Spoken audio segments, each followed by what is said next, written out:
Qu'est-ce que c'est que cette bande de petits garnements? Moi, je suis la terrible sorcière craboudingue. Mais c'est vrai, c'est quoi cette bande de petits chenapons? Moi, je suis la redoutable sorcière Rastaquouette. Et je vais commencer par les faire disparaître tous. Vos bouilles d'Halloween ratées ne me plaisent pas. Nom d'un balai sans poils. Oh, mais ça va pas, Rastaquouette. Si tu fais disparaître le public, on va faire peur à qui? Dans d'un fantôme rétréci au lavage. Ok, d'accord. Gardons-les. Mais ils vont en baver. Oui, vous allez tous trembler de peur. C'est la nuit effrayante d'Halloween. Si tu aimes avoir peur. Effrayant. Que vous avez un grand nez.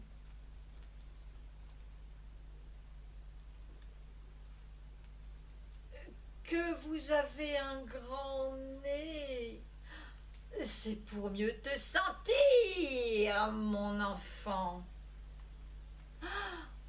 Que vous avez de grands bras. C'est pour mieux t'embrasser, mon enfant. Que vous avez de grandes jambes. C'est pour mieux courir, mon enfant. Que vous avez de grandes oreilles. C'est pour mieux t'écouter, mon enfant. Que vous avez de grands yeux, mais c'est pour mieux te voir, mon enfant. Que vous avez de grandes dents, c'est pour mieux te manger. Gros loup et petite bête.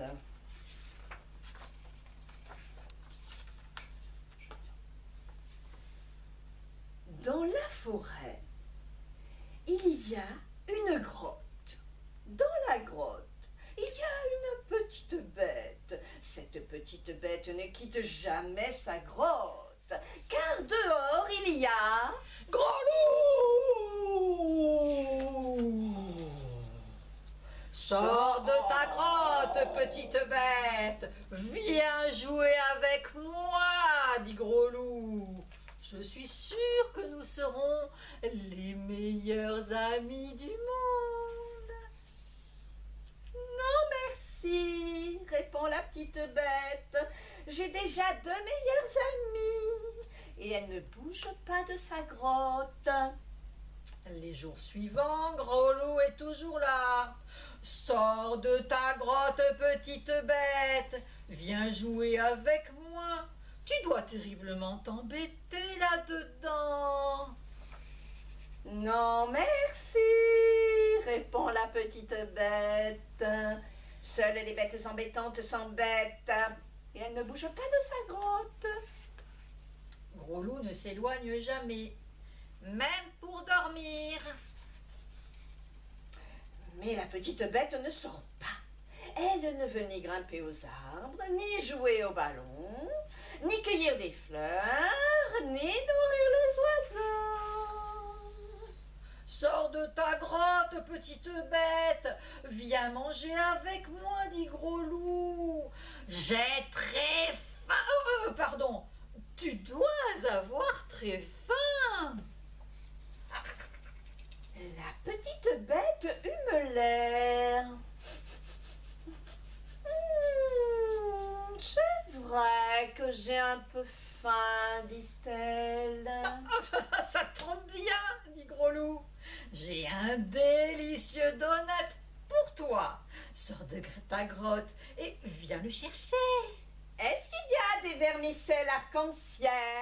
Demande la petite bête. Mais oui, crie Gros loup.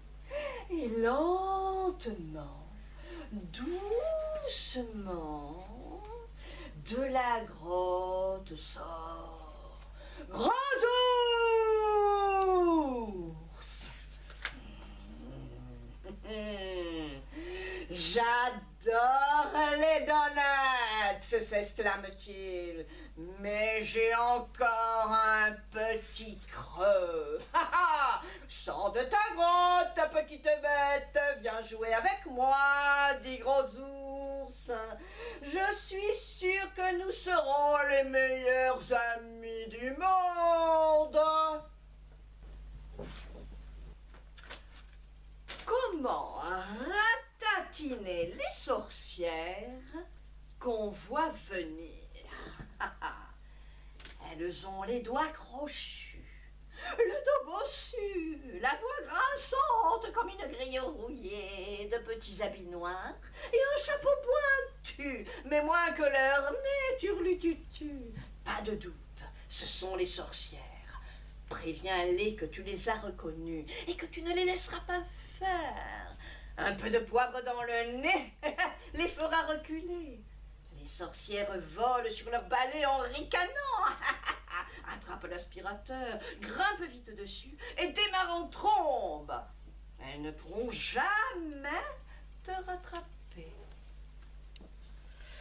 Oh, elles sont nulles, ces lectures. Elles ne font même pas peur. Pour la peine, je vais transformer tous ces livres en monstres mangeurs d'enfants. Abracadabra! Ça ne marche pas! Nom d'une pousse de dinosaure! Qui a changé ma baguette magique en vulgaire bâton? Qui? C'est parce que tu t'y prends comme un manche, Rastacouette. Tu es une sorcière vraiment trop maladroite. Regarde, moi, je vais transformer ces livres qui font même pas peur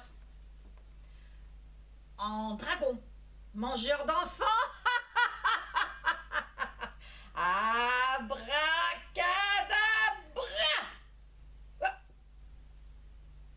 Ça ne marche pas. Nom d'une bigale épilée. Qui a jeté un sort à ma baguette magique? Qui? Pour la peine, nous allons vous raconter des histoires qui vont vous empêcher de dormir cette nuit.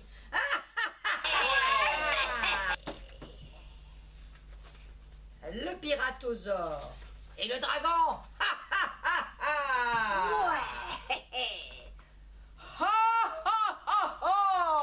Nom d'une jambe de bois, c'est toi qui as l'as de pique, nom d'une crotte de bique. Jure le piratosaure, qui rit toujours très fort lorsqu'il joue aux cartes avec les Ouistiti. Cela dérange Cirella, la sirène. Elle vient rouspéter. Moins de bruit, monsieur le pirate, je ne m'entends même plus chanter. Tant mieux, chaque fois que tu chantes, il se met à pleuvoir, Cirella. Se moque grossièrement le piratosaure avant d'ajouter. Je jure et je ris aussi fort que j'en ai envie, nom d'un prout de mouette. Tu vas voir ce que tu vas voir, Répond la sirène, très vexée. Le piratosaure devrait se méfier, car Cirella est une sirène sorcière. Avant de repartir furibarde, elle lui jette un sort. Saperlipopette,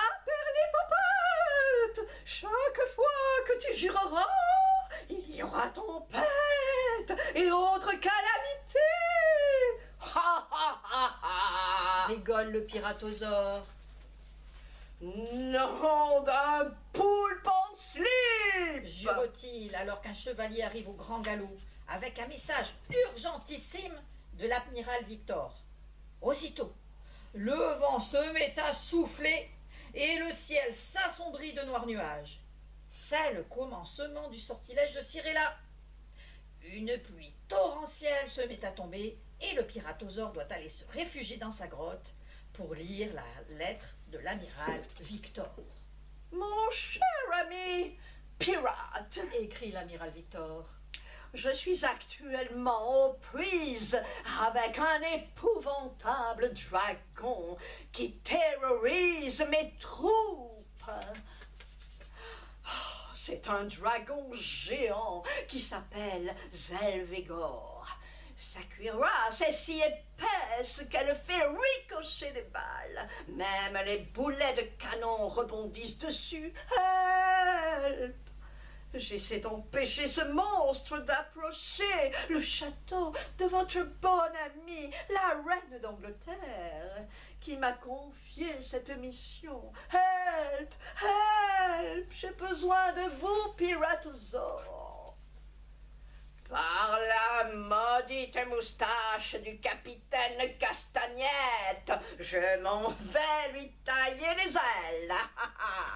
Jure encore le piratosaure. Mais l'impitoyable sortilège de Cirella s'abat sur lui. Une tornade surpuissante se dresse sur sa route. Horrifiés, le piratosaure et le chevalier messager ont tout juste le temps de se jeter par-dessus bord. Aspiré par un furieux tourbillon, le fier navire du roi des pirates explose en 1000 petites miettes. Nom d'un requin maudit! Hurle le piratosaure, agrippé à un morceau du grand mât. Comme il jure encore plus fort, c'est une vague absolument gigantesque qui se dresse au milieu de l'océan. Un phénoménal tsunami. Par chance, le piratosaure est un bon surfeur. Il parvient à se maintenir en équilibre au sommet de la vague. Il n'a plus qu'à se laisser porter miraculeusement jusqu'en haut de la falaise, où les soldats de l'amiral Victor bataillent bravement contre Zelvegor. Ils sont ravis de voir arriver du renfort. Le dragon gagne du terrain et ses griffes épouvantables atteignent presque les murs du château de la reine. Nom d'un monstre des enfers! Jure encore et plus fort que jamais le piratosaure. Cette fois, c'est un éclair d'une puissance démoniaque qui jaillit du ciel et la foudre s'abat sur lui. Par bonheur, Zelvegor fait la fatale erreur de se jeter au même instant, toute griffe dehors sur le piratosaure, et le dragon lui sert de paratonnerre.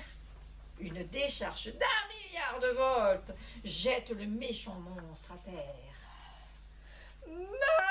Magnifique! Vous êtes vraiment très fort, Piratosaur! S'exclame l'amiral Victor, pendant que, rompu par la rudesse de ce brutal voyage, le piratosaure rompit déjà au milieu du champ de bataille. C'est alors que le dragon se relève. Il redevient menaçant. Il roule des yeux furieux et crache le feu par tous ses naseaux. Vite, vite, Piratosaur! Réveille-toi! Voilà Zelvegor! S'écrie l'amiral Victor. Enfin, le piratosaure se réveille. Il combat Zelvegor si ardemment, si férocement, si terriblement que le dragon géant capitule. Il n'a aucune envie de se faire tailler les ailes et les moustaches et choisit de faire copain-copain. Ça tombe bien. J'ai un petit service à te demander, mon cher Zelvegor. Une sorcière m'a jeté un vilain sort. La voilà! Nom d'un... Se retient-il de jurer in extremis? Cirella panique en voyant foncer droit sur elle Zelvegor, monté par le piratosaure, sabre au clair. Sa perlipopette, elle plonge se cacher dans les noirs abysses au plus profond de l'océan, où son sortilège de sorcière perd tout pouvoir. Cher Piratosaur! Écrit alors l'amiral Victor. Je ne sais comment vous remercier et vous féliciter pour cet incroyable domptage de dragon. Ah, j'ai tout raconté à notre bonne reine d'Angleterre, qui a décidé d'organiser en votre honneur une garden party royal saucisse. C'est la reine d'Angleterre qui l'accueille en personne. My dear Piratosaur, oh, comme je suis contente de vous revoir. Vous avez réussi à apprivoiser cet animal. Oh, ce n'est pas une prouesse, c'est un exploit. Je vous avoue que le plus difficile a été de lui apprendre à pas trop griller les saucisses. Abracadanoir, moi, je vois dans le noir. Abracadanoir. Hier, j'avais peur du noir. Je n'avais pas peur du bleu. Ni du jaune. Ni du rouge. Ni du vert. Juste du noir. Mais je n'avais pas peur des chaussures noires. Ni des pulls noirs. Ni des parapluies noirs. Ni des feutres noirs. Juste du noir, qui ne ressemblait à rien. Ça m'a donné une idée.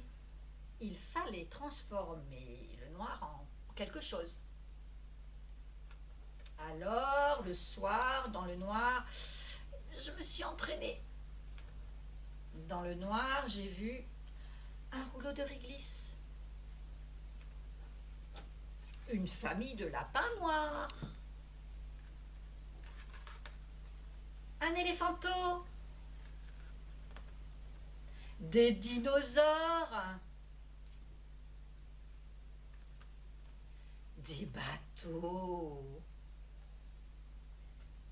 Eh oui, des bateaux. Et même un paquebot. Oh, il est beau ce paquebot. Des papillons multicolores. Des oiseaux de paradis. Et qu'est-ce qui se passe là? C'est incroyable, maman. Viens voir. J'ai réussi à transformer du noir en rêve. Et tu crois que tu vas les empêcher de dormir avec ces lectures? Non mais regarde-les, avec leur tête de cauchemar. C'est eux qui vont faire peur aux sorcières. Nom d'un paix de fantômes barbouillés. Jamais nous n'arriverons de cette façon à effrayer ces galopins. Peut-être qu'ils sont trop sages. Ah mais non, non, non, non, non. J'en vois beaucoup qui ne sont pas sages du tout. Ouais, pas sage du tout. Regarde-moi cette bande de petits démons qui veulent nous faire croire, à nous, qu'ils sont sages. Vous allez voir ce que vous allez voir, nom d'un vampire confiné. Tremblez maintenant. Le pire est à venir. Nous allons transformer votre nuit en marmite de cauchemar géant. Tremblez! Ouais!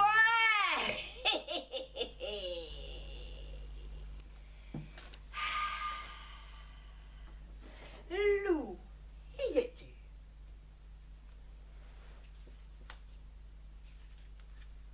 Attention, c'est parti. Promenons-nous dans les bois tant que le loup n'y est pas. Loup, loup, y es-tu? Loup, loup, que fais-tu? Silence, je dors. Ouh, le gros paresseux, il dort encore. Debout, grosse marmotte. Promenons-nous dans les bois tant que le loup n'y est pas. Loup, loup, y es-tu? Loup, loup, que fais-tu? Ça va les guignols, je me lève. Ah, enfin, monsieur se décide à bouger son popotin. Promenons-nous dans les bois tant que le loup n'y est pas. Loup, loup, y es-tu? Loup, loup, que fais-tu? Je prends ma douche. Excellente idée. Et n'oublie pas de bien nettoyer les aisselles dans les oreilles et entre les orteils. Promenons-nous dans les bois tant que le loup n'y est pas. Loup, loup, y es-tu? Loup, loup, que fais-tu? me brosse les dents. C'est cela, brosse, mon ami, brosse. Et n'oublie pas le dentifrice, car il faut que ça brille. Promenons-nous dans les bois tant que le loup n'y est pas. Loup, loup, y es-tu? Loup, loup, que fais-tu? Je mets mon caleçon. Son caleçon, le petit blanc à carreaux rouges, le rose de bonbon à pois vert ou le jaune à ligne mauve. Promenons-nous dans les bois tant que le loup n'y est pas. Loup, loup, y es-tu? Loup, loup, que fais-tu? Je mets mes chaussettes. Je passe mon pantalon. J'enfile ma chemise. Je noue ma cravate. Je chausse mes bottes. Je prends mon manteau. Et je vous mange tout cru.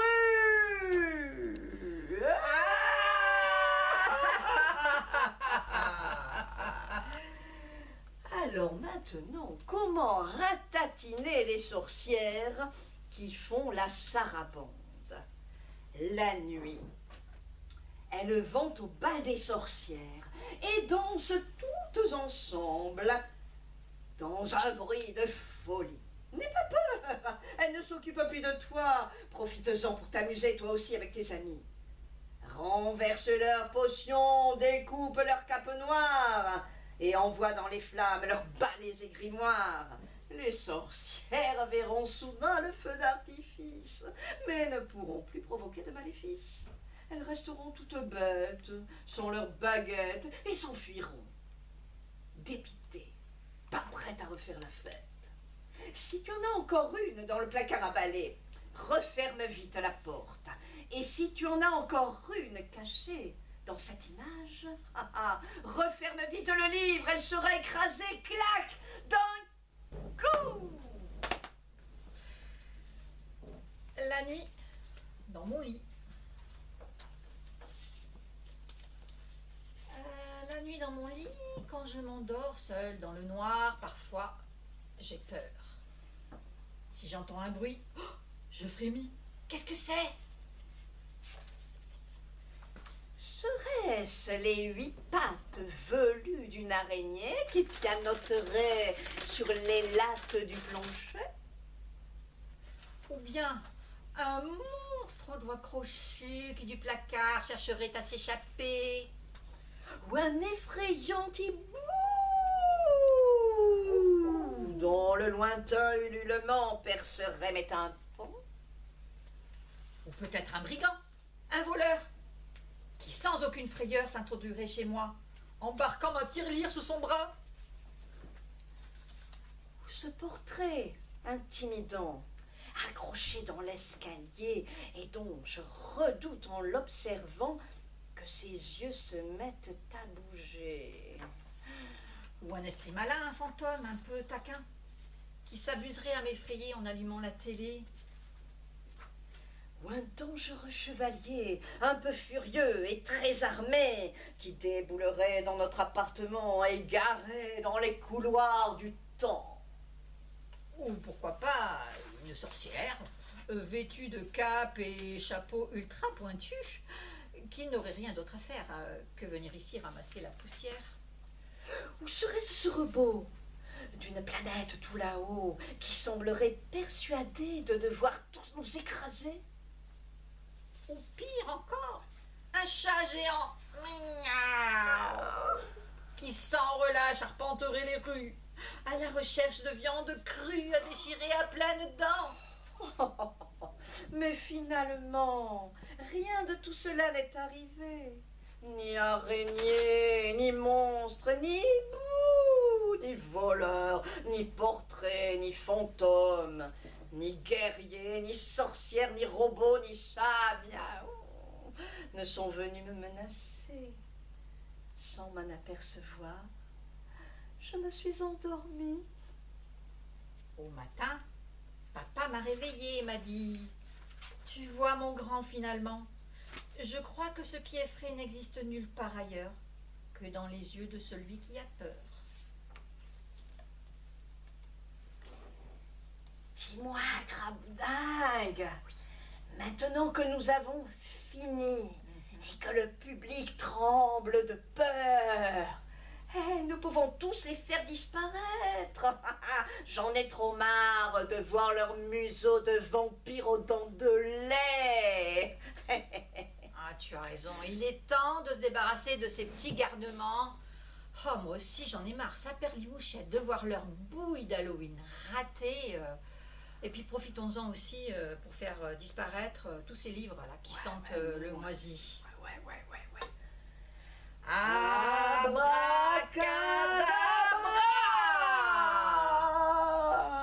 Oh zut! Ça ne marche pas, ils sont encore là.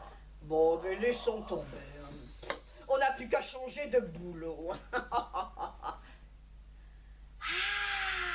Et pourquoi pas se reconvertir en fée, en vraie fée? Ouah, qu'en penses-tu, Craboudingue? Une reconversion professionnelle? À plus de 300 ans passés? Non mais tu n'y penses pas sérieusement, voyons, reste à couette. Une reconversion professionnelle en fée?